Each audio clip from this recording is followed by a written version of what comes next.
Hey guys, and welcome back to my garden. My name is Katie and I live just outside of the Chicago area in zone 5B. Today I am going to get to show you our raised galvanized troughs that we're using as raised beds. I should say our galvanized troughs that we're using as raised beds this year. And we are creating a trellis system with cattle panels. I saw this idea online and I just loved it. So we're gonna put that together. I'm gonna show you the step-by-step process that we used. I didn't have video of the final putting it all together just because I kind of got upset. You'll see the little hiccups that occurred, but I will show you the end piece and how it turned out. We had a hiccup with I filled one of the galvanized troughs first and then tried to put the cattle panel in, and that did not work. I learned very quickly that I needed them emptied before I could put the cattle panel in. So I had to empty all of the potting soil out and then cattle panel back in. And by that time I was just, frustrated. So here we go. Here is a look at it with the holes. These are 1/2 inch holes for drainage, and I'm gonna put some pea gravel at the bottom just to filter out the dirt so the dirt doesn't clog it, but they're so big it shouldn't clog it. And then here's the little spout for the water line. I have a hose, I already cut it. And it's gonna come all the way up here and provide the drip system for this garden bed. In fact, here it is. I still have to sink it. And then here's the drip line here. So here we are with just a really thin layer of pea gravel over those holes. Nothing much. Then we're gonna fill it with the branches. I just wanted to give you guys an example of how we're filling these galvanized raised bed troughs. So we had a lot of leftover logs from a tree we had to cut down, and we've seen this method done before if you look at it online, but we're putting like about half of it with logs and then filling the rest with some good raised bed soil that we're making our own. This is really good because we're not using as much soil to fill it, and the logs will eventually decompose and provide rich nutrients. So it's actually making things a lot easier. So we'll see how it goes.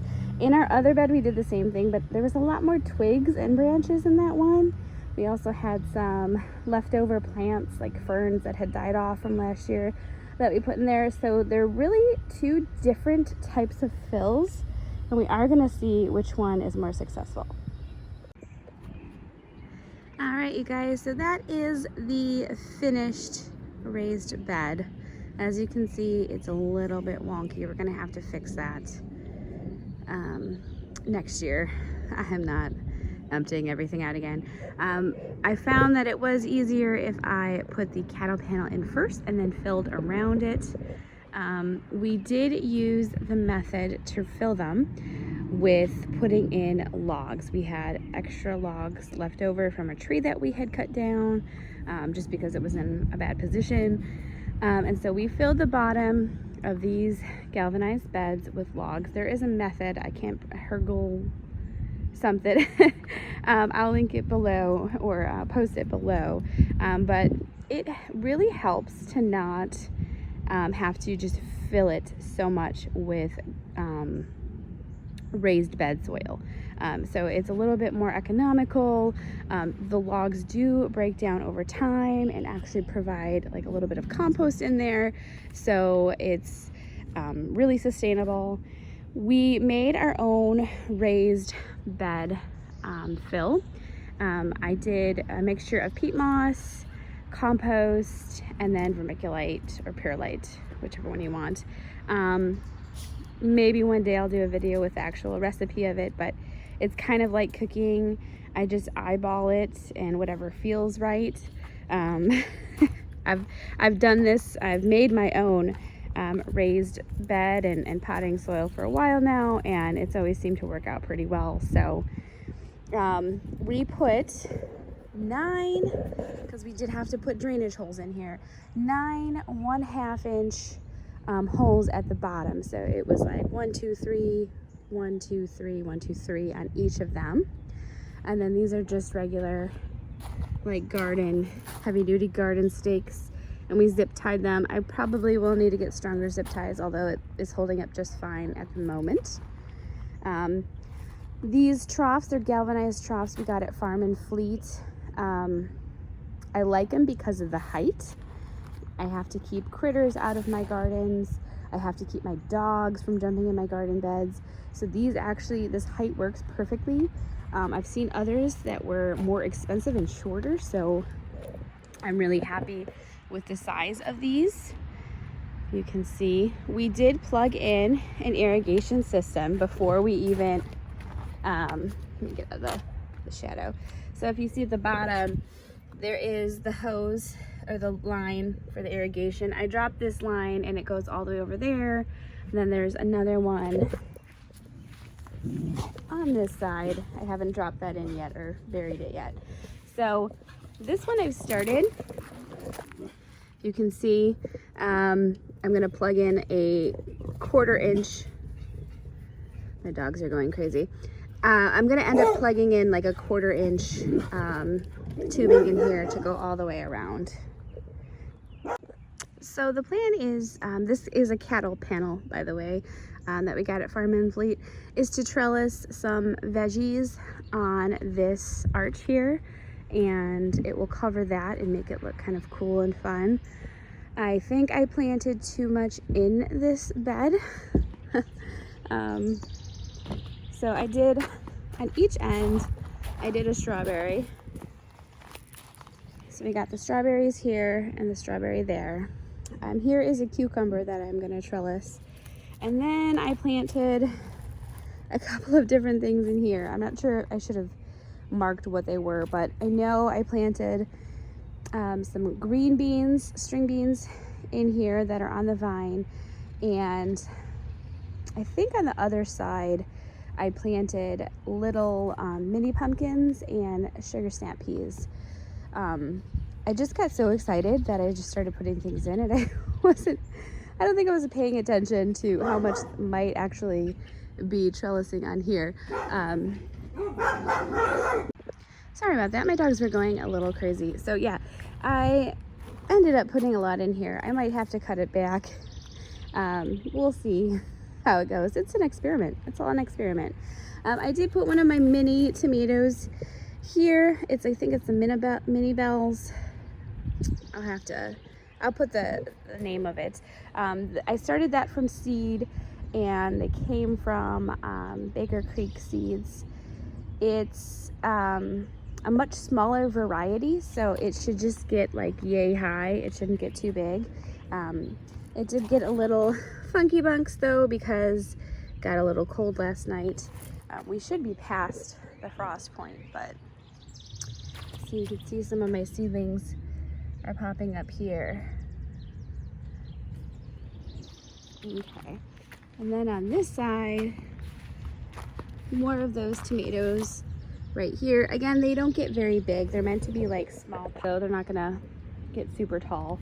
I did see, and then there's another strawberry. There's a guy right there, if you can see him in the dirt popping up. And then this is a grapevine. Again, I know I planted too much, but I bought a grapevine a while ago, and it was so cold I couldn't put it out, and then I couldn't figure out where I wanted to put it. I thought about putting it on the pergola on our deck, but I want to do some climbing roses there, so we're gonna try it here for the season. Maybe we'll take it out. We'll see how it works. I did also plant some carrot seeds in here. A couple different varieties, so they're in between all the tomatoes, and they're just in the front area, like right here and right in there, just to kind of fill in those spaces and get some carrots growing. So hopefully they do well. So with the method that we used with the logs, we covered about half of the trough with logs to fill up that space, because really half of this is just kind of, it's not going to feed the plant, it's just wasted space.